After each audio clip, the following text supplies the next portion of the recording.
Hi, I'm Bruce Harris. Hi, I'm Kasia Gołębiewska. Hello, I'm Miguel Mora, and welcome to Cheques Play. Hey, Cheques Yay. Play. Let's do it. Let's do it. Let's do this.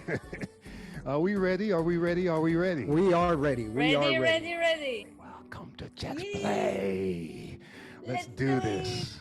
Humming. Coming out. Crap 1197 world best, horn best, high lows and yo's are coming out. How much on the yo, sir? Hamon. Are you ready? Casa, that's called a stick call. You know, when you're dealing on the game, the craps dealers, they're on the game, and the person that holds the stick in the middle of the table, they kind of sell the game and keep the game exciting. And that was coming out. Crap 1187 world best, one best, high lows and yo's coming up now. How much goes? Humming. You got a hard six, ma'am. Hard six, hard eight. How much on the hard six? $10 hard six is a bet. You know, that kind of stuff like an auctioneer. You gotta sell the prop bets. Sell the prop bets. Yeah, we had it was cool because Joe Giaimo was here our last podcast, and we were talking about how those guys on New Year's Eve would get on the game, and Howard Dreitzer would always get on the stick. You know, that was like the easiest position. He wanted the easiest job available. Yeah, man. It's I can't believe the weather, man. It's like I actually took a swim this morning, you know. Yeah, you always have a great weather. I'm sorry, Tasha. 82 degrees. I hate you. I I'm sorry. hate you. Now I hate you. Last time you said you love me, now you hate me. Just like I'm women.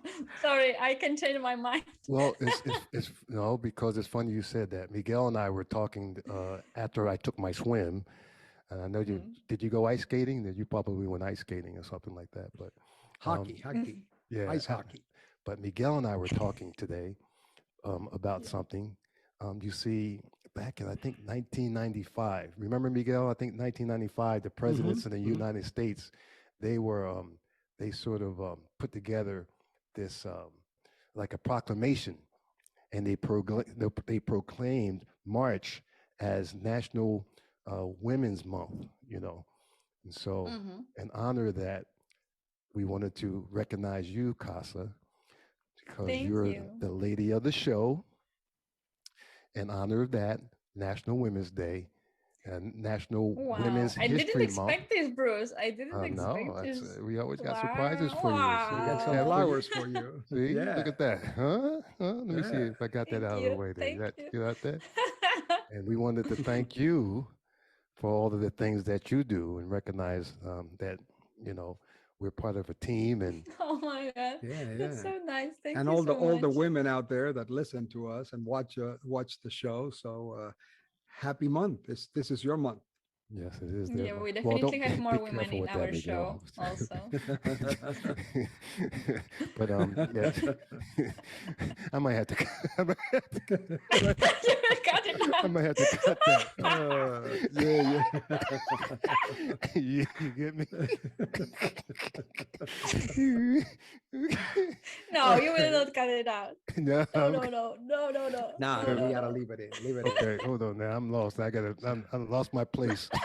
Let's get back into it. Yeah. All right, I'm trying to hold on. Let me get back to get the screen back up here like it's supposed to be. I'm gonna have to cut this now. Ah, shit. Where's that? How do I get the screen back? See, recognizing Casa, and I fucked everything up. Hold on. What do you guys see? You see? We see your screen. We see your screen, but like we see everything, but it's like a work. It's a presentation. Screen. Oh, okay. Yeah. There's where I'm trying to be at. Okay, I'll cut that. We're still smooth transition. So in honor, you know, thank you for everything. And Miguel, thank you too, man. No, this is not show business. I'm talking, no, seriously, Miguel. Casa, I'm not going to give you all of the reasons because it's personal, but okay. But Miguel, I got to thank you, man. And you know why, man, because, you know, because of you, I'm just going to leave it at that. Thank you. Thank you. Oh, thank you, Bruce. Thank you. Yeah. Seriously. So I'm going to let them in a minute, and but we're going to have a good time today, right, Miguel and Casa? Yes. Definitely. We're going to have a great time today with a wonderful guest. We're going to bring in Mr. Burak. Alan is a partner and vice president of Monography, who's a company that runs SAGSE in Argentina. Say say it again one more time, but slower, because say it again. His company. Say it again. Monography. Monography. One more time. One more time. So it's clear. Monography. Yeah, monography. Yes. Monography. And what's the second thing? This Monography runs SAGSE. SAGSE. Yeah, okay. they run SAGSE, which is like the G2E of South America. Alan has been doing this for quite a few long years now. We've been friends since 2006 when I met him when I started working in Uruguay. And he's a wonderful guy. You're going to love him. He's going to bring in a lot of interesting points for young people up and coming that might not know that these shows are out there for casino people, because only the big executives and the owners go to these places to purchase equipment and see what the future has in store for the gaming business when it comes to software and equipment.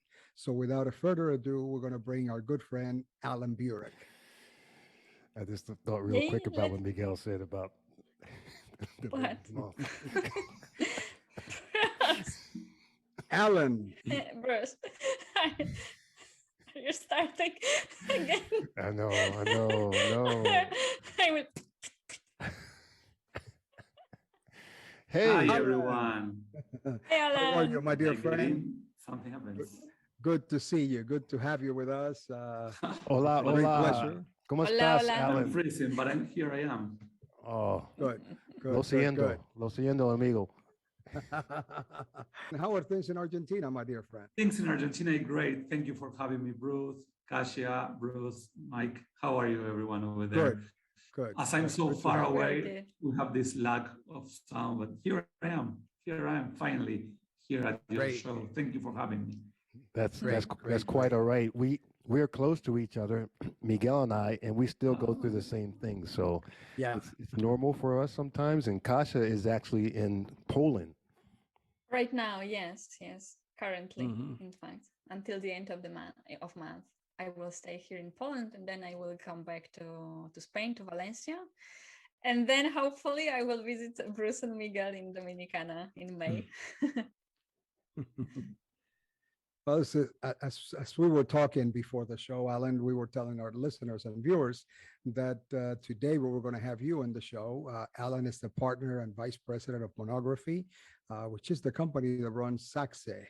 SAGSE is like the G2E of Latin America. Miguel, I'm going to cut in one more time. You got to say Monography one more time because you know what it sounds like. So you just got to make sure it's clear.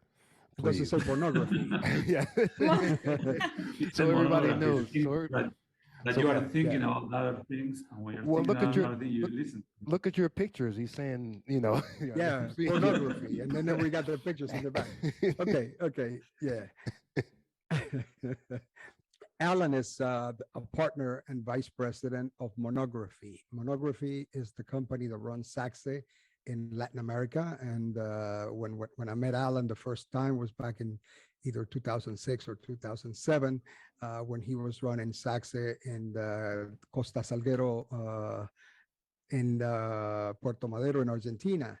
And that was the first time for me to go to one of these shows in Latin America. I have been to G2E in Las Vegas. But what we want to bring out to you, through you, Alan, to our viewers that might not know about these shows because they don't go to them, like supervisors in the casinos, pit bosses, and even shift managers. They don't go to these shows. Only the directors and vice presidents and casino managers go to the shows, and the owners to purchase equipment and see the latest in gaming, in the gaming industry when it comes to equipment and software. So what we want to do today is ask you what it takes to put one of these shows together. How is it done? And what is the purpose of it, so our listeners can take it from the beginning to the end? I mean, we know it's a long process, but that's what we have you here. Okay, thank you for having us and having me, Miguel, here. Well, in order to set up this type of shows and this type of convention, which attracts a lot of people from all over the world, you need to have I would say 11 months of preparation before the show, more than a year. because in order to plan things to get in a good way, you need to plan them very precisely. You need to find a good date. You need to find a date where it does not fix or does not match with any of the national holidays.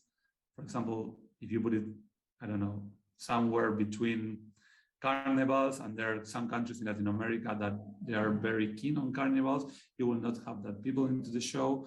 If you put one show into May and you have 5 of May, people from Mexico won't be coming because it's a national day, it's a huge party. So in order to plan a show such as SAGSE, that has been running for 30 years, you need to take a look at a lot of things. And the main thing to take a look at is the calendar.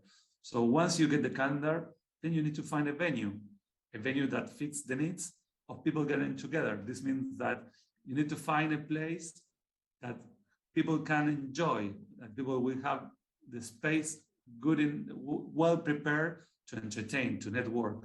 So you need to find these kind of places that are with good connections, with hotel. Now we are having everything related to hotels, and where people have food, beverage, and they can have like a whole experience.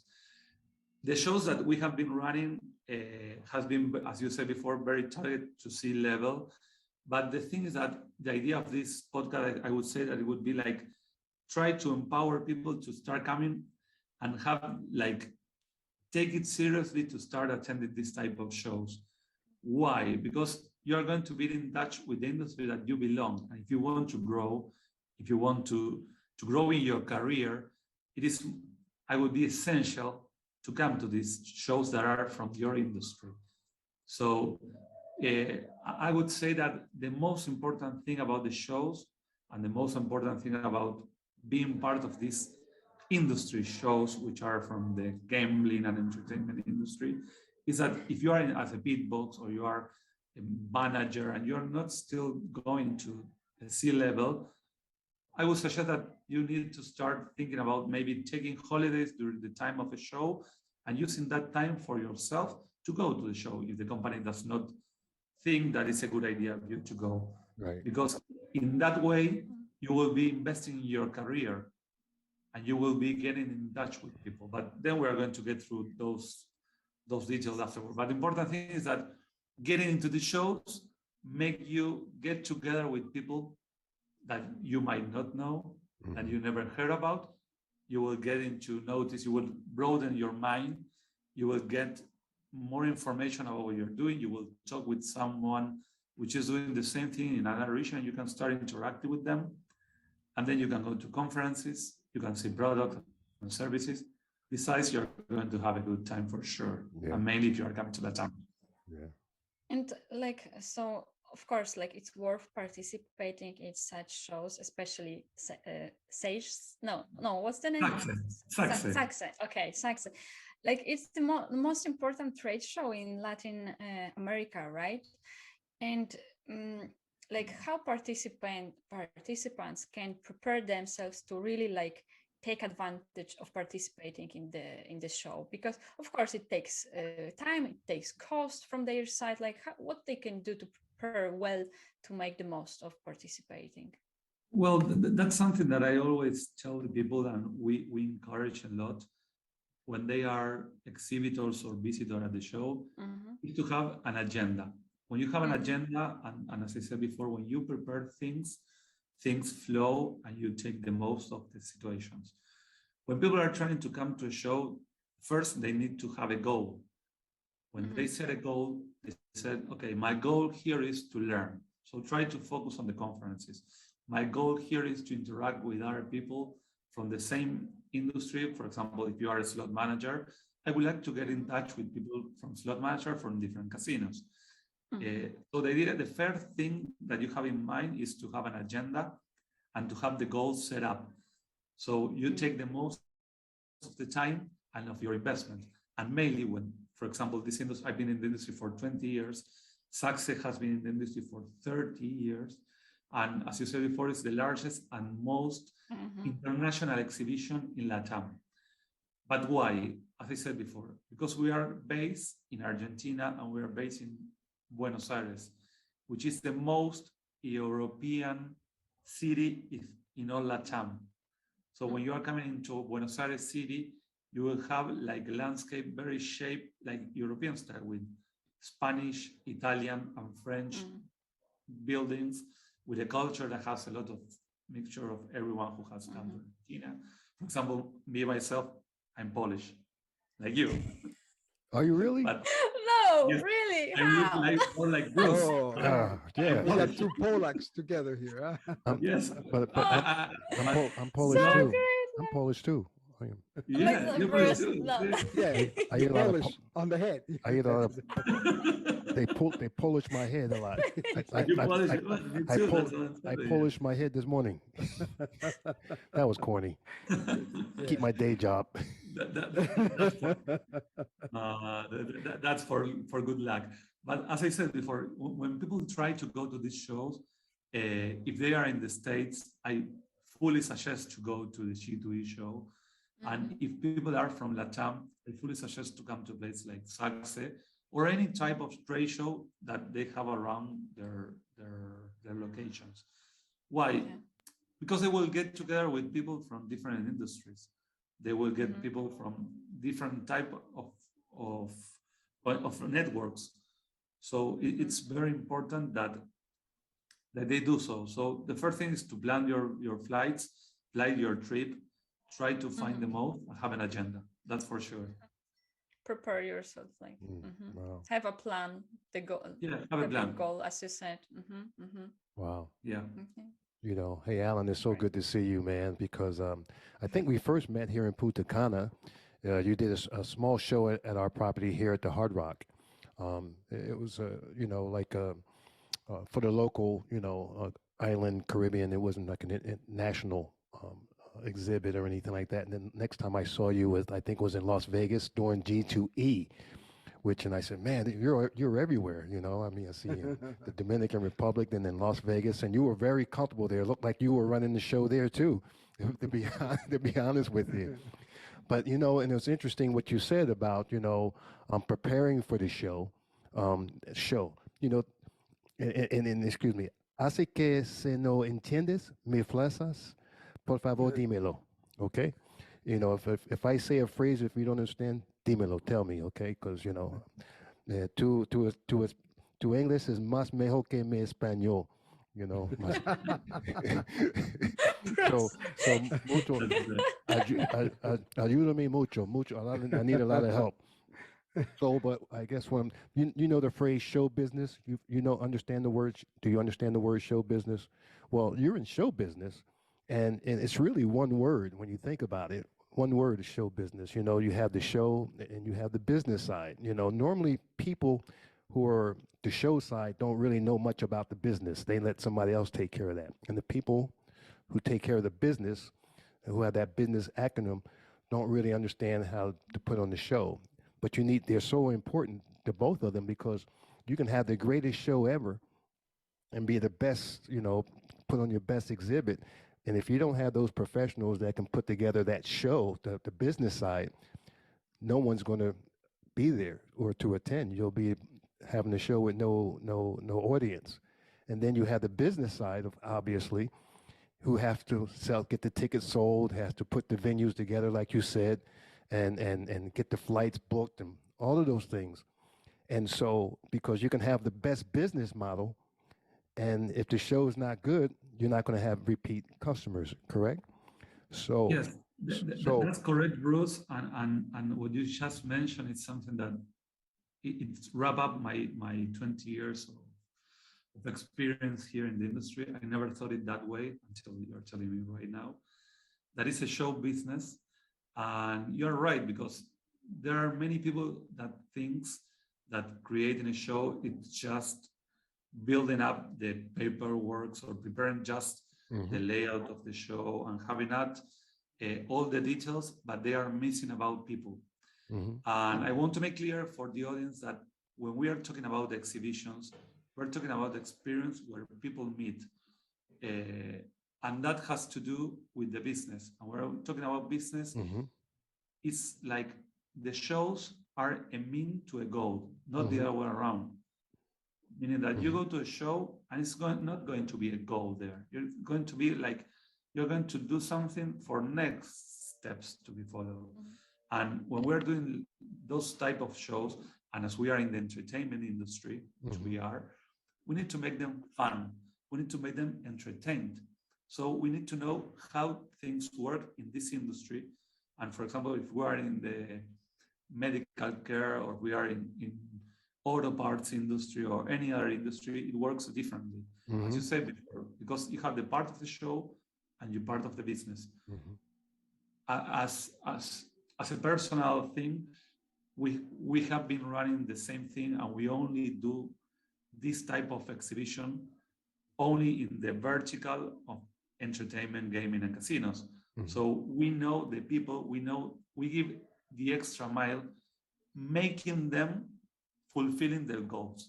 So it's a vertical integration. Yes. It's a vertical integration. For example, today, well, we are 2 weeks ahead or some days ahead, depending on when you are going to release this podcast. And I'm having people contact me, sending me some emails or contact me, asking me for, hey, it's my first time coming to the show. People are coming from Israel, people are coming from Europe, people are coming from the States, people are coming from Mexico, saying, hey, I'm from affiliate marketing. It's my first time coming to the show. Can you guide me? I would like, and I ask them, how can I help you? Because I want them to fulfill their goals. And they are telling me, well, I need to get in touch with this and these people. And don't worry, I know them. And I suggest this official agenda, and I'm going to send you this Instagrammer that's going to give you the extra mile after the show. So you are going to know where to have food and drinks, where to go dancing, where to do shopping, where to have a good experience. When you are looking at shows, it's not only the 2 days event, it's like a week. And that's a week that you take your time off your family, off your business. So you need to make the most for the company and for the family. So you got to have your time for shopping for your kids or your wife. The Super Bowl of conferences in Argentina. Of gaming, Yes. Alan, you touch on something that is very important to us and to a lot of people. The part of the exhibit that brings people together, where you get a chance to network with people within the same field that you handle in your operation. To me, it's so important that I had plans. Usually, like when you send us the invite, we would go in, see the diagram of what the show was going to be, and I would plan my visits, and I would make my appointments with the providers. Like Bally's, EGT, IGT, Konami, all of the big ones. You would plan your appointments with them. But once I went through to all my appointments, my goal was to walk around and find friends that I haven't seen in a while, people that I haven't seen in a while, meet new people, hand them my business card. This is what I'm doing now. And from there, you get a lot of new feedback and new people that come to you from other places that can be helpful, and new friends that you will develop a relationship with for a long time to come within your professional career. So do you take this into effect when you're doing the show, the layout and all those things, and how to help people meet each other? Yes, you just said something, Miguel, that is quite interesting, and it's like that. You have some time to do your homework, you need to plan it. And then when you're on site, you mentioned something like, you just mentioned it, but you didn't realize, but it's to have the update database, or to have the update of what you are doing, to have people know what you are doing today. Because when you, for example, you have LinkedIn that updates people what's their job, what they're doing. You have social networks that they update on that's their status. But when you go to a show, that's a picture of what's going on at that moment, at that precise region or area. So when you go to the show, you have like an update. One of the things that you have extra, that you just mentioned it as something like very slightly, but it's mainly, of course, one of the pillars here the big columns. It's like you're going to have an update of what Miguel is doing, what Bruce is doing, what Keisha is doing. So when you go to the show, hey, look, I used to work at Bally's. Now I'm working at IGT. I used to work at this company. Now I'm working in the other one. So one of the important things that you're going to have, we're sharing the screen right now. You're going to have show, you're going to have networking, you're going to have conferences, you're going to have a lot of things. But one of the most important things that you're going to have is that you're going to be updated about what's the situation and the status of each one of the participants. So maybe today someone is in a company, and the next day someone is looking for a job, and the next day that same people is a VP or can help you with some of the things that you're doing. So having an update about the industry, I think that that's one of the important topics. That's correct, Miguel, and that's great. Yeah, definitely. Like it's, I can imagine that the participants, okay, they can make relation, they networking, but really like crucial thing is that they can be updated about what's happening in the industry, where the industry is going, like what are the top trends right now, right? And I can imagine that, like, for example, during the conferences that happen during such shows, there are experts from the industry. Like, how do you think, like, if such shows of this scale, because it's, this is the biggest show in Latin America, does it influence, like, somehow the trends that are happening in the industry, like shaping a little bit? Because they're coming the most important people also from the industry, right? They're discussing, making their thoughts, ideas, and so on. Like, does it shape in a way also the trends in the industry? Yes, as you said before, it's all about trends. It's all about where the industry is going. So when you have the possibility of coming to this type of events, you don't not only get in touch with people, you get in touch with trends, with topics.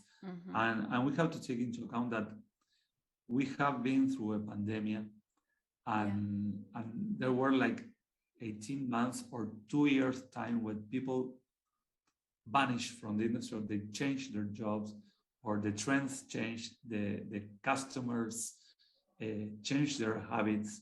So now we have a new industry going on. For example, during the past 6 months, online gaming in Latam and mainly in Argentina, through the pandemic, it became from illegal to legal. So now we have 18 or 17 casinos operating in the city of Buenos Aires and between the city and the state. And that's a new whole market. So maybe someone who did not know that, or maybe you didn't know that in Argentina, as I'm going to ask you, Kasia, now in Argentina we have online gaming and it's legal.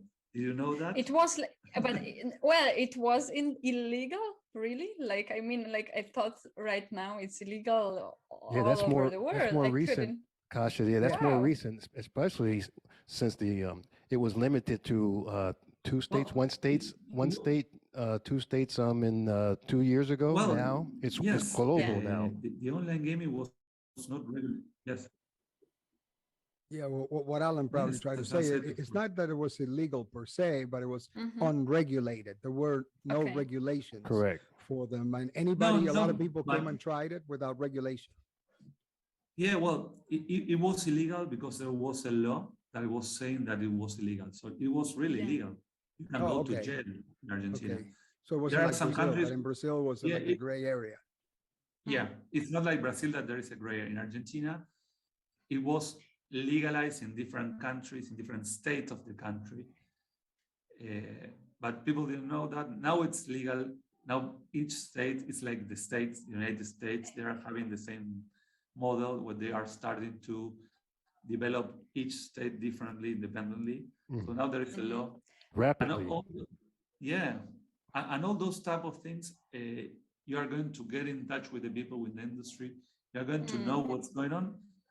If you see it on the news, if you read a lot, or if you go to a show and you start talking with people. And the good thing about exhibitions and trade shows is that ideas worth to be listened. So you're there at the show, you start talking with someone, you have a coffee. And as I always say, there is nothing like a virtual beer, like a physical beer. So you're going to be there having a virtual beer, an NFT, but it's not the same, not today at least. There's nothing like a hug. Virtual hugs are not going to replace today a real hug. So people have a need, which is a need that comes from inside the people. It's a need of communication, a need of getting together. People from a long time before, when prehistoric time, people got together in order to survive. We need to connect. Is the only way. The only way of surviving, when we're talking about prehistoric time, the only way of surviving. Yeah, that's true. That's totally true. Yes. Making community, getting together. And that's what we do. We network people, we make them get together to spread out ideas, to get in touch, to think about solutions. And from there, they move forward. It's part of the evolution. And like, but during the pandemic times, like, so you switched to more organizing online exhibitions, online shows, or how was it? Because it was, kind of, you couldn't organize the shows during the pandemic, right? Like the face-to-face exhibitions. Could you hear Alan? Alan, could you? Yes, sorry. Okay. I'm hearing back again. I don't know what. You lost us for a second. Kasha, no, Kasha he's reading, was asking a question. He's reading emails. That's what he's doing. He's reading no. He's answering Kasha emails. was asking. I hear him was asking typing over there. Apparently, you lost it. You lost the sound. Kasha, go ahead. No, I'm calling him out. He's over there typing. I hear him. No, here I am. All right. No, so my question was like whether during pandemic you had to switch to organizing online shows. Again, it's like virtual. Make it virtual. Virtual shows, or it was you weren't organizing any shows. How was it? Well, during the pandemic, we have a very quite unexpected situation. It was like even worse than the worst case scenario that no one thought about it, where our business was fully affected, as every business where you need to have a physical face-to-face presence, like casinos. It was like the unexpected and never thought idea of what would happen, like a zombie apocalypse. It's like, or a meteor coming into Earth, and I don't know. It was an Armageddon situation. So the thing was that we act very fast. The key thing here is to act fast and try to find which was the real need. And as I said before, the need is connection. The need is getting together, people getting together. So what we developed during the pandemic was not like webinars. We developed some sort of networking events, as you were showing before on the videos.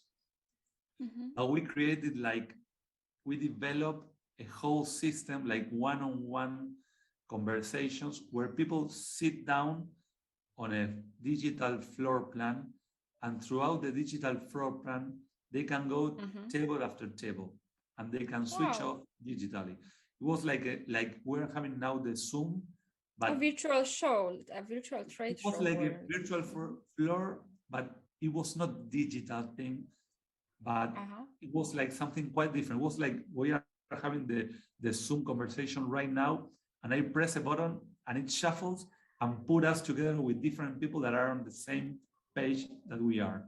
So it was like networking. Then things got a little bit better, and we have the chance to do Miami show at Hard Rock's Casino, Hollywood, as you can see on the video. And people were like amazed of getting together. Those are the pictures of what we are looking at. Then, as pandemic was not able people to get together, we create an auto show, like a drive-in exhibition. That was something that not exists in the world. That was taken What was it like? What was it? It was like drive-in food, fast food service. So you got into a venue that we did it at the horse race track with your car. As it was in pandemia, you cannot get down of the car, and we give food and beverage to your car with a big stage with speakers. And if you want to speak the other one, you can speak through a car to car. And if you want to listen, you were listening like the movies, like a auto cinema. Where did that come from? Who brought up that idea? Well, to be honest, it came from me. It was a way of turning around situations where everything was impossible and thinking about what was possible. I was with my kids watching the Cars movies, the Disney from Pixar, Cars. Yeah. And I say, hey, everyone is in their cars. It's a whole story based on cars. Why can we not get it? People getting into the cars and coming to, and I was looking at, it was like they were racing, and in the stadiums there were cars. And I say, this car works. It's a great idea. It's a great idea. You're giving away Alan, you're giving away your secrets right now. So it's okay. Creative mind. That's okay. We need to find a way, as you said, Bruce, we need to find a way of making the show, part of the show, because we're in the entertainment industry. Yeah. So, and it was very fun, and it was like very, in some way we say, well, but people are going to try to come because they want to show their self-esteem. So they will come, and there were some people that were renting sport cars. Really. And I knew that. So we have the full-blown experience. Yeah, because they want to come with a PIM car to the event. Because maybe they have a regular, an economic car.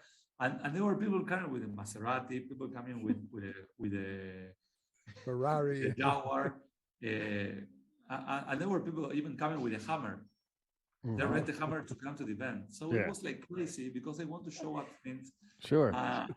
It's another element. It adds another dimension. It's interesting you talk about that.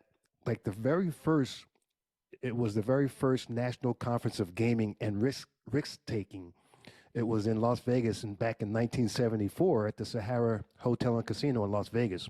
But it was totally different. It was like a combination of that and with the Western Economics Association. And it was mostly the academics, the professors and who were studying the impact of gaming and risk taking and analyzing the mathematics and the fundamentals of pathological gaming and how it impacted the society. And then later, what we call, like guys like you, what I'm calling you gaming researchers, they started getting more involved. But the intellects, the academics, kind of pushed you away because they looked at you as trying to infiltrate or had ulterior motives in trying to destroy the society, like with prostitution and illicit drugs. And so that's how it was looked at by the academics. And then as the researchers got more involved, it started to becoming more of like the gaming products were getting introduced. But the focus of the conference was to find out how gaming was impacting the society. Now, with gaming now, has it transcended to all of these years and manifested to this big global conference, G2E in the United States, SAGSE in Latin America. Do you still have studies about the impact of responsible gaming? I know there's game protection and stuff. And how is it looked at by the local communities there? I know that you're making money for the local community because you're bringing tourists and travelers in, but still you have that other side of the aisle that still look at, oh my God, they're bringing these gamblers in. There's bad influence on our culture and our kids. Do you still have to fight through those issues, I guess is what I'm asking? Well, yes, as you know, we are in an industry which is entertainment, and we are fighting to. Well, we call it entertainment now. Years ago, it kind of moved in and manifested into gambling. Entertainment. It was gambling, but we say it's entertainment. Of course, we changed that because it is like we are satisfying today, as I said before, as an industry. We are satisfying the need of entertainment. When I say entertainment, it's like you have the need that it comes into something that is the wheel, and that wheel is created by a casino. So, but now we are in the entertainment business because the entertainment business have new competitors today. We have competitors that is the most important thing that we have now is time. So when we are talking about entertainment, we're talking about people that a casino today has a competitor like Netflix, like YouTube, like Spotify, like WhatsApp, like any type of situation where people can be spending their time. That's a competitor from the casino and gambling industry. Yeah, that's the so broad when we scope. realize that we are in the entertainment business, Very broad. we're having new competitors. Correct. And even today, a bar, a show, and a conference, not a conference, I mean a cinema, going to the cinema, going to a concert, those are direct line competitors that are in the entertainment business. As you mentioned before about the conferences, we always take as you said, or as the guys, as Spider-Man says, with a big power and important power have huge responsibility. And we have a responsibility not only to do and to make this industry grow in terms of money, but in order to take care about the communities. And of course, in all our sessions, in all our conferences, we have a percentage of time dedicated on some tracks, fully dedicated to social responsibility, to prevent problematic gambling, to share with the audience and with the regulators how much money is the industry giving in terms of revenue to the state. For example, in our next conferences, we're going to have like someone speaking about the people that are deaf, that talks with their signs. We're going to have a special track to teach people and to make them aware that we are going to have to get into the communities, and we cannot leave the community of people who are deaf away. We need to include them. And how come we're going to include them? Teaching our staff how to talk in their language. So we're going to have one track directly dedicated to that.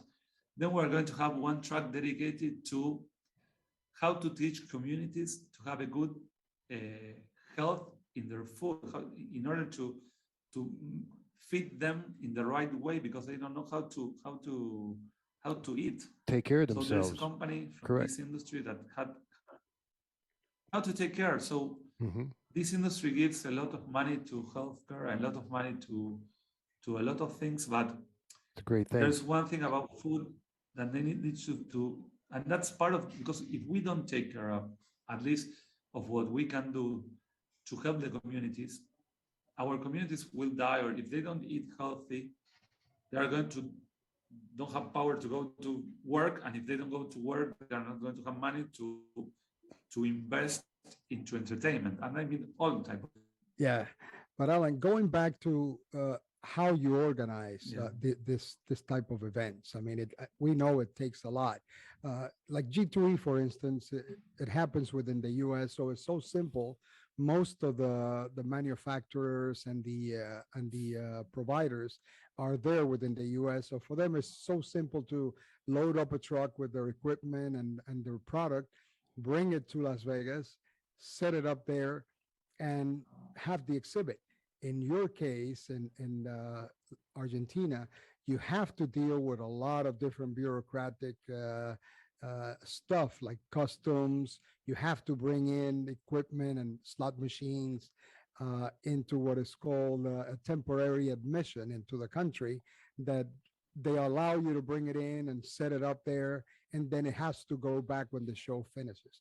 Who takes care of all that? Is that something that you do, or your people, your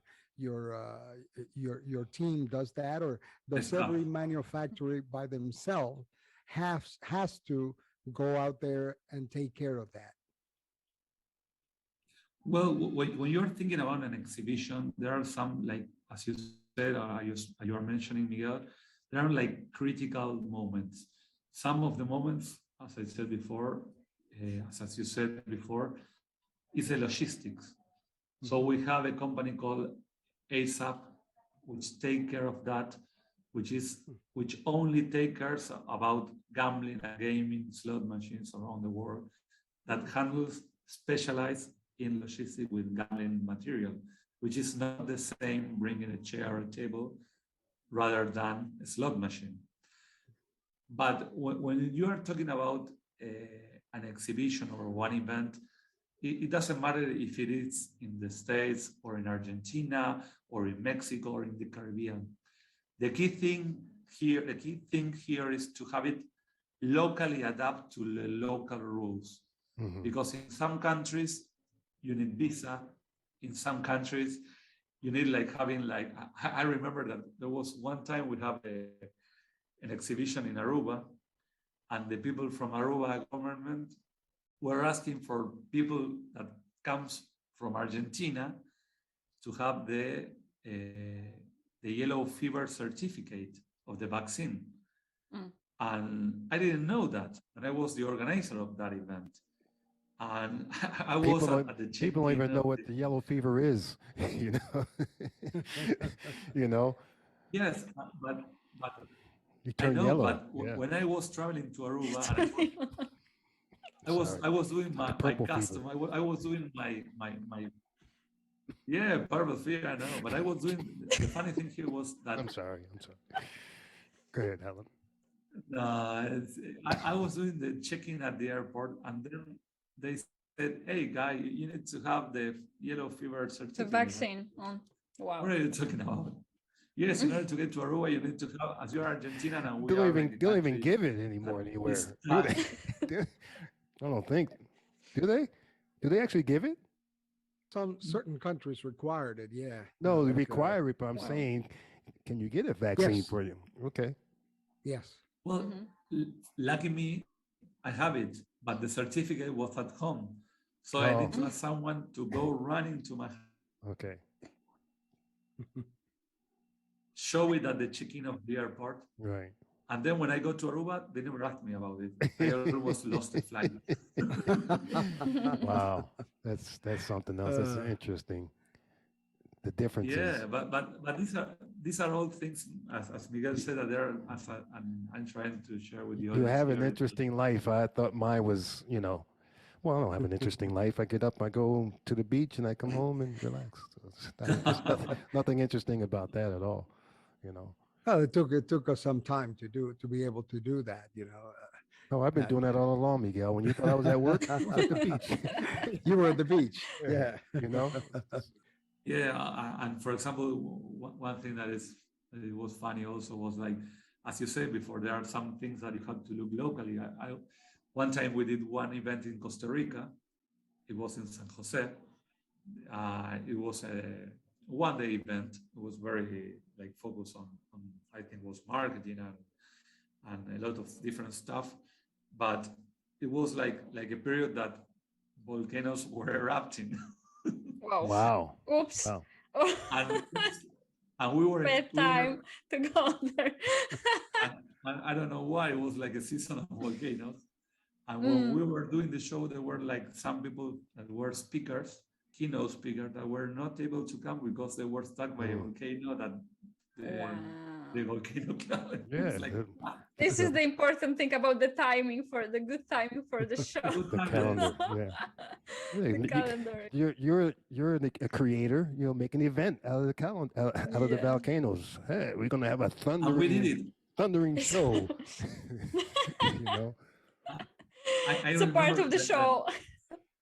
Yeah, when we did the event in Hard Rock Punta Cana, we did the event over there. I remember that, I don't know why, maybe it was hurricane season, but there was a blackout in the island. The whole island went blackout, and we were in the middle of the conference. And thanks God, we were at your casino. And at that casino, you have a secondary electronic generators, generators, a power generator, backup generators. But the power generator was only available to light up the machines.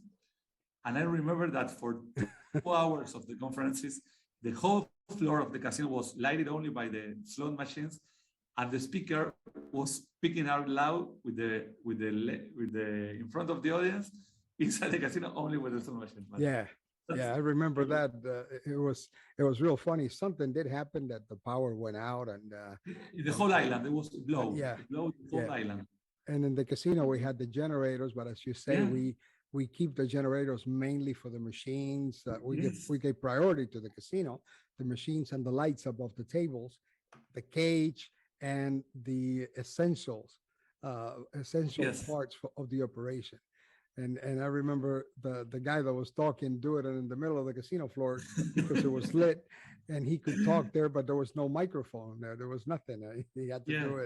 had to do it a cappella there. Yeah. We did a cappella, but we find a way of doing it, and creativity is the most important thing here, Bruce. Yeah. So I mean, now you use your And creativity imagination. and try to find a way to solve things. Yeah. Mm-hmm. Now you use your imagination, and you got to think of this. The imagination and dreams are incredible. Make it happen.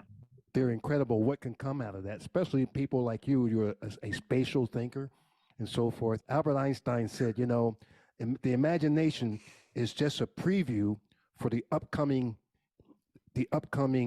premiere. You know, Yes. and nobody real knows it. But things, nobody yeah. knows it but you. If you say it to somebody, they're going to look at you like you're absolutely ludicrous. But you can, next thing you know, going back to the volcanoes, you're going to have a volcano event with not a real Yeah. volcano, but you'll have something similar that's going to make it unforgettable, a lasting memory. You know, so that's a great thing. What I'm learning from you right now, Alan, is incredible. That's why I always like connecting with you. You always left me with a good feeling. So you're doing it again. So I appreciate that. I'm having a good time. I'm having a great time with you. Yes. I really appreciate this type of conversation, and I think that the most important thing is to encourage people to go to trade shows, encourage people to work on their careers. It's like this is a wonderful industry that it will give you a lot of satisfying moments, a lot of magical moments, and you need to invest your time. And if you invest your time and you find it it's like you are meant to be in this industry or you are not meant to be. So Correct. if you are keen on this industry, it's not for everybody. You're working, make the most of it. Yeah, it's not for everyone, and it's not. And try to go to trade show, try to learn from it, and spend some time going to any trade show. I mean, like any type of moment where you can network with people, because as I said before, it's like magical things happen when two people get together. Well, like you you said, any trade show in Casa, it's just like, your trade shows with digital marketing and things, and people do this. It's a common practice, but I would see guys who, especially now, there's a lot of people who were displaced after COVID. And so it's an excellent opportunity, back in my day, we would have a shopping bag with paper resumes inside and handing them out as we meet people. Hand them out. But now, you get a thumb drive, whatever, or you get some kind of touch the screen, some kind of digital, directly. Digital business card, and swipe it on somebody's phone, and you're connecting with your resume, and it's a great way to get a job. If somebody's out there looking for a job, go to SAGSE, go out to the Latin American Conference, Buenos Aires. Are you guys about ready? Are you pretty close to everything being done? Are you ready to launch or what? I know it's in the 30th, but are you ready? We are going to have it on March 30 and 31st. But are you ready? Are you behind schedule or you're ahead of schedule? No, we are far away. One of the things that we did during the pandemic was that we realized that there was a need, and there was a lot of people that were fired from their companies. And we developed SAGSE Talent, which is like a headhunter company besides SAGSE. And we put like several C-level management people in different casinos. That is commendable. That was a good idea. As I said before. Yeah, what are the suppliers companies? I mean, like, I'm totally, not really related to the casino industry. But like, that's interesting for me. Like, what kind of companies can participate? Like, okay, the casinos, this is obvious, but like, who else? Like, what is this industry consist of? What kind of companies are participating typically in such shows? Well, when we're talking about suppliers, means everyone that has to do with any part of the casino, if it's brick and mortar or if it's online. When I say any type of parts or supplies, mean from the tables to the slot machines, which are the ones that people use. But then you have a lot of things like CCTV, you have the chips, you have the chairs, you have the tables, you have the. So not very like obvious, like maybe also like food beverages also, like what not obvious companies or suppliers can participate in such shows. Yes, there are a lot of things that are behind the scenes that people don't realize. When That's very interesting. When you go to a casino, you just see the front end of a huge industry. It's like going to Disneyland and you see all the beautiful things, but behind that, you have a lot of things going on. You have a lot of people working behind that in order to make you having the great experience. And when you're talking about online gaming, you have a whole new world because you have sport betting companies, you have cyber security companies, you have like graphic designs for the games, you have the game suppliers, you have the marketing guys, you have the digital marketing guys, you have the advertising, you have the affiliates. It's huge. The scope of this is huge. And like, imagine, a company that is doing his products or or services, and it's not really related to casino, but might be a supplier for casino. What types of companies this might be? Like, as you said, for example, companies that are creating furniture, chairs, or like other types of. Mohegan Sun is going to build like a $4 billion property now in Korea. So it's getting astronomical on the cost. All of the infrastructure that goes into that is, I'm trying to think, what isn't involved in a casino now? What is it? The simplest thing. Everything is there, yeah. Of course, then you have entertainment. You have now the esport area. You have all the hotel casinos, integrated resorts. So you have a lot of things going on that maybe you don't have in mind, but there's a lot of work behind what you see. So in order to have, as you said, a slot machine up and running. Well now, you need to have, Al, I'm sorry for cutting in, but now look at a big thing now with the development of casinos, wellness centers now. Everything is getting intertwined with the gaming business now, because it's not only the entertainment side, but there, as Bruce says, the wellness. There is, like if you go to Las Vegas, for instance, you got casinos that have the big movies, for instance. I remember the Hilton used to have the Star Trek experience and things of that sort. So there is always. So when we're thinking about how many people are involved in the show, it's like we are talking about like a lot of people, like 500 people coming into the show and working behind the scenes, because exhibitions are not only, as I said before, and these are cities within the cities. These are experiences among experiences, and you only see the front end of it, but there is a lot of people behind. For example, the show that we are seeing now at the screen that is going to be going on in Hilton Hotel. We have a whole department that is taking care about VIP customers.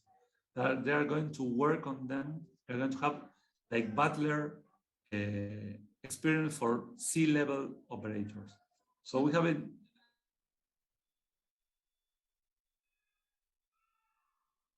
big customers means like high rollers. I mean, like people who will buy machines, or that are key people in the industry. So we think about the show and the business, as you mentioned, Boris.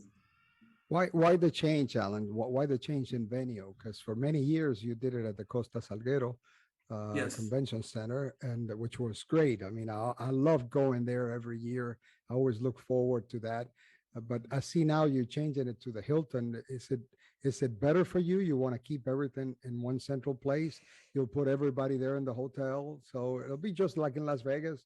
Everybody stays at the same place the show is taking place. Yes, the thing about changing the venue was not an easy thing, was something that we have been planning for 5 years. And when we decided to change the venue, the pandemic started. So we didn't have the time. So you have to hold on. We had to hold on. But the main idea was that was to give a better experience to the visitors of the show, to the operators. And as I said before, and as we are discussing, we are in the entertainment and show business. So we need to give them like a beautiful environment where people are going to have a great accommodation like Hilton's, like a 5-star hotel. They are going to have like a huge, huge opportunity of going around Puerto Madero, which is the state-of-the-art area in Argentina, in Buenos Aires, which is the largest, and you will have like iconic buildings like Miami styles, and the best restaurant with the best. And the restaurants, I can't wait to go back to Marcelo's. Marcelo's, you are going to have steak, wine. You have discotheque, the octopus there. Octopus, yes, and the food and the meat and the wine.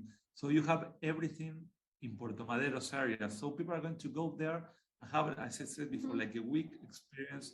They're going to have a huge swimming pool, as we saw. They're going to have a fitness center. They're going to have like a beauty salons there. They're going to have shopping malls. They're going to have a whole experience where they are going to be going around the same place all over with the people that they want to share time. So we're giving them experience. And I'm quite sure, and that's why we make the change of venue, because we said we need to give a different type of experience. We need to evolve. And I'm quite sure it was the right decision. I'm going to give you a notice. I believe so. After the show, but in this way, like yes. people can connect better, right? Like can know each other better, and yeah. We were together on a program which was called the TAP program, where we make people operators from Latam and Europe and Africa. We made like, and it was a really great thing that we made together with the Bureau G2E, that it was like a 2 years preparation, because they didn't want to get on board of this. And finally they did it because of that. They didn't want to change their structure. And what we did was like, we created like a field trip, really, a field trip with operators visiting the casinos. And we went on partying. For example, we went to Red Rock, we went to Venetian, we went to Downtown Grand with a bus. So the people had the chance to sit down with the VP and talk about life and ask them questions about their operation. Wow. And it was so great moment for them. You set up kind of a party Such a great experience. A party bus. It was some sort of party bus because the feeling and the impression that the operators have, and after the second meeting, everyone was like shouting, yelling. They were like opened up. Everybody was a opened party. Like a sprint play. I'm sure there was some stimulation that went along with it, but imagine an operator in Argentina, which they have only 8,000 machines, and they want to sit down with the VP operation manager from Venetian. They could not do anything. They could never get into that relationship. And we you made it happen. No one, they cannot connect, and they cannot sit down and say, hey, they know I want to have the meeting with the marketing guy from Downtown Grand. Because it's impossible. And we create that program. And it was a great idea. It's a great idea to begin with, and making it happen. Because once you connect, because we're all human, and to have, there's so many things that we do differently geographically. And so any connection that you can have with somebody there, I don't care if it's the person that opens the door, if you build a relationship with them, there's something that I can learn from that person. And we have to be open-minded and to find any avenue that we can, because that is so powerful. And it's really great that you said that. It's powerful. And Bruce, what you are saying is it's like the circle of life and the circle of energy. And the audience need to know this, and they need to have this in mind.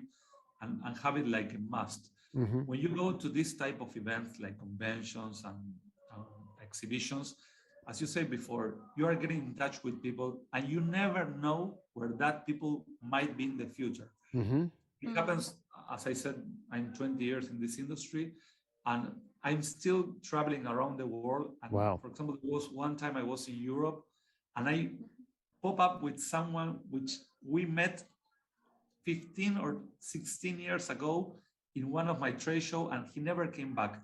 But at that time, and he remembers that it was a rainy day. There were no taxis. There were no taxis at that time. There was not Uber. There was nothing. At that time, there was not like. And he remembers that I brought him to the hotel. And he said, "You helped me when I was starting." And he said, "Hey, you need a ride?" Yes, of course. And I brought him to the hotel. Yeah, 16, 17 days ago. But see, Alan, the thing is, you're a good guy. I never forgot you from the first time we met, and we only met for probably a few minutes. I think I have a picture of you, myself, and Wilfredo, Antonio, and somebody, Antonio, and somebody. There was a gentleman that passed away. He was here. I met. He was a guy who he did one of this. He spoke.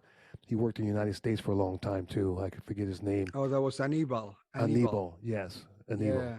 Anyway, but you're a good guy, and believe it or not, there's as big as this business is, there's still a small pocket of good guys that really look at your smile, man. I'm not blowing smoke. I'm not blowing smoke up your chimney. Once again, I said something. It's mi flecha, por favor, dímelo if you don't understand. Tú no entiendes. I fully understand. And I mean that sincerely, man. You're a good guy. Yeah. You're a good guy, and when we mentioned you about the podcast, we both lit up, Miguel and I both, and so it means a lot that you took time to come and spend time with us, and to reveal some of your secrets and some of how it works underneath the surface of what we see during the show, and the planning that goes in. We know there's a lot of planning because we do it ourselves, but there are so many people in this industry that don't really understand, and like Miguel brought out and talked about in the beginning, that do not have the opportunity to experience it because they're not at that level where the company sponsors it, pays for their plane ticket and their hotel. And Steve Curl mentioned this also, the food and beverage, all of the things. So they don't have the opportunity to go. So that's why we wanted to bring you on to our podcast. We're trying to climb up the podcast ladder a little bit. You give us a lot of credit. And you endorse us because we want people to know that when they click on that, they're going to get valuable information. The senior vice president of SAGSE, they get to meet. Okay, you say it. I'm not going to say it. Say it. The senior vice president of SAGSE. That that they may not have had the opportunity to ever know to see your face and know who you are. But now they get to see it and get to hear your words and what's in your heart and what's in your mind, and get to feel as close as they can to touching you with things. That's so valuable. And so we appreciate you, man. We appreciate it. Like I said, I'm going to say it one more time. You're a really, really, really good guy, man. And it's great to have met you before. Thank you, Bruce. Your words are really kind, and I really appreciate it. I mean it. And I also remember when we met for a few minutes. We lost him. Sorry, Bruce. That's the harsh truth. Hopefully he'll come back. Let's wait and see. Yeah, he'll come back in, so we can thank him for being with us, and we had a great time with him. It was good, interesting information that a lot of people might not have, and what entails to do one of these shows, and what Alan's has been doing for over 20 years. To me, he's a dear friend, because the first time I met him, Bruce, you hit it right on the head. You hit it right on the head with Alan. He's the type of person that you meet him once and he's going to be your friend for life. Because the first time they introduced me to him, somebody went and got him, and he was going by, and let me introduce you. This is Miguel Mora. He's the new director of operations at the Conrad. I said, oh yeah, whatever you need. He went into his pocket, gave me his business card. Here's my cell phone number. Whatever you need, please. And then he was introducing me to other people. Anytime he saw me, he would call me and say, Mhm. "Hey, here, this is Miguel Mora. This is Mhm. the person that represents IGT here." He That's introduced me to a yeah, whole he's bunch a of people. great, good guy. Miguel, maybe you should Yeah, text him to let him know. He may not know he's out. He's got a real kind soul and is genuine. Yes, he's very, very, very nice. Like, like when I was looking at him during the podcast, during this episode, like he's smiling like all the time, all the time. Hmm. So, yeah. Hey, Alan, Alan, you're back. welcome back again. We lost you there for a little bit. Can you You hear us? lost me. I need to improvise, and I took my phone. I said I might have a better connection over here. Yeah. Oh yeah, yeah. Now we can hear you a lot better.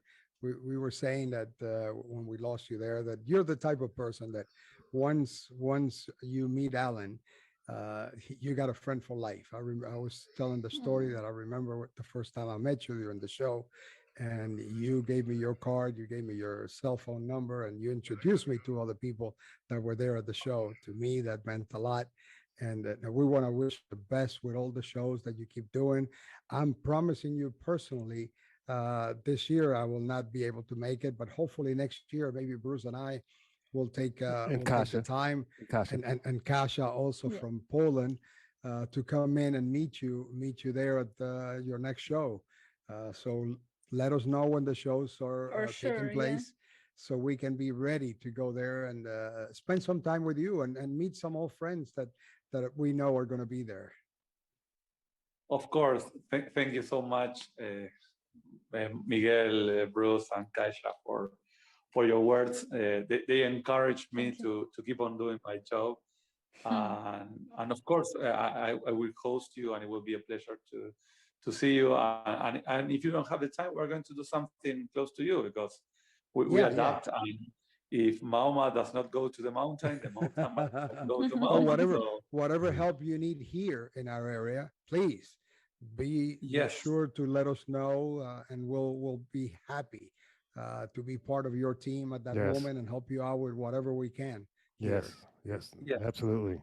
And we're talking about boundaries, and when you were disconnected, you were just saying something, but that's not necessarily for you to repeat because we missed it, but we felt you. But when you got disconnected, Casa had just met you, and she was saying, "Oh my God, I can feel." She said, and I'm speaking for her, and I shouldn't, but Yeah. she was saying how, your smile was it's just so It's genuine. contagious. But Yeah. you feel you, Contagious, yes. You but are smiling and I'm smiling. because what they say is that a smile is the shortest distance between two people, you know, Mhm. Mm. and, yes, and that's what you do. And and it's so genuine. And that's why I remember most about you, not just, your kindness and everything, but, I really, and I'm not saying this just to blow smoke up your ass. I'm telling you, it's the truth. It's the truth, man. It's the real deal, I man. know, Bruce. I know that you're talking with you from your heart, and I Yeah. know that what Keisha is saying, Mhm. and Miguel, and I want to share with the audience that you always need to be yourself. Don't be shy of showing who Mhm. you are, because Yes. the only way to fix is to be yourself and to give something that is very personal and unique, which is your real self. Yeah. So Mhm. you Mm. need I to be feel like I memorable. feel like Muhammad Ali. I've got all these rhymes. The best you could be is yourself. The worst you could be is someone else. You know. Yeah, yeah, Yeah. Yeah. it's like that. Uh, so encourage yourself to go to have the better of yourself. Go to trade show, go to exhibition, Hmm. talk with Mm. people, and try to have at least whenever you have time, pick up the phone. Don't send them text message. Go and True. meet with friends. Have a real beer, a coffee, or wherever you have in Yeah. mind. Hey, But well, listen. You meet send us. You send us the plane ticket. We'll be over to come. We'll be over. Have some have some coffee, tea, milk. yeah, Steak. Anything. steak and wine, my friend. Send Steak us and the wine. Yes. ticket. We'll be Yeah, right over. wine. Yeah, absolutely, absolutely. Well, Alan, Hey, it was a great great. pleasure to see you again, my brother, and enjoy this few minutes with you, and have an insight of what it is that it takes to put Absolutely. together one of these shows. We Yes. thank you again. We thank you again for taking your valuable time to be with us. And hopefully this won't be the last time you're here with us. We'll Mucho bring you back. suerte. Mucho Yeah, suerte. yeah. We for the wish you the show. best with the show. Yeah, the Yeah, show mucho that is, suerte. at the end of the month. And I always wish you the best also for you, Muchas gracias, Bruce, señor. Miguel, and Kaisha for this new project that you're bringing something new to the industry and you're spreading the word. And I really appreciate you having me there at your podcast. And you have a friend here. And as I always said before, even you are busy or you are having like a tough time because as you know, I'm very close to the show. There's always time for friends. Yes. Always. Always, So always time for friends. Yeah. Alan, one more thing. If anybody wants to get in touch with you, you want to give us your contact information, let us know when the show is. Your website. How can people go in and make a reservation to come to the exhibits? Please let us know. We want everybody to know. I'm a LinkedIn, Alan Burak. So you can look me up at LinkedIn. I'm all over LinkedIn, Instagram, Facebook, Twitter. And when is the next TikTok? show? We also have TikTok, which of course you're everywhere. You're everywhere. I love TikTok. Yeah. I love TikTok. Yes, and our next conference is on March 30 and 31st at Buenos Aires City in Argentina. So we hope to see you everyone there. At the Hilton. Hilton Hotel Puerto Madero, yes. Puerto Madero. Perfect. Great, my dear friend. It was Thank you awesome so much, to have you. It was awesome to see you again. Hopefully next time in person, we'll be able to give you a big hug and we'll have a beer, we'll have a steak, we'll do something. Thank you for being with us today. Thank you. Yeah, muchas gracias, my señor. friend. Thank you, my Take care, audience. brother. Thank you. Take care. Thank you, brother. Thank you. Adiós. Cheers. Take care. Adiós. Bye-bye. Habla contigo más tarde. Okay. Bye. Thank you so much. Bye now. It's a pleasure. Vamos hablando. Okay. Bye. Bye, Keisha. Bye. Bye. It was wonderful to have Alan with us here today and enjoy the inside of how one of these trade shows is put together. It's not an easy thing to do. By what you heard from him, it takes a lot of time. It takes a lot of work, but he's been doing it for some time now, and every time, at least in my experience, every time I went to Buenos Aires, which is one of my favorite places to go, to the trade show, to SAGSE, it was better and better and better. And every single time I met new people, I made new contacts and I made new friends.